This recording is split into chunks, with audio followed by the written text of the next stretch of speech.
ဓမ္မောတရံပိဝိတဝါနဝိတာတဗ္ဗေတမုဟတံအစရမရတိတိဘာဝနိဗ္ဗာနံယန္တုတာရောဓမ္မောတရံလောဘဒေါသမောဟစိတ်တောင်းကင်းပြောက်ကြည်တရားစေကိုပိဝိတဝါဝန္တာရှင်ပြတောက်ကြရနာကြရကုန်သောကြောင့်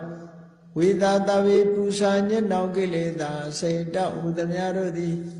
သမုဟတပိဉ္ကြဘက်တွင်ရေမတင်တဲ့ကဲ့သို့ကင်းစင်လွင်ပြောင်းပေမရအောင်ပယ်ဖြောင်းကုန်သည်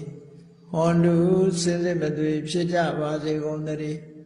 အစရမရံအိုခြင်းလဲကွာနာခြင်းလဲကင်းသေးခြင်းလဲရှင်းထသော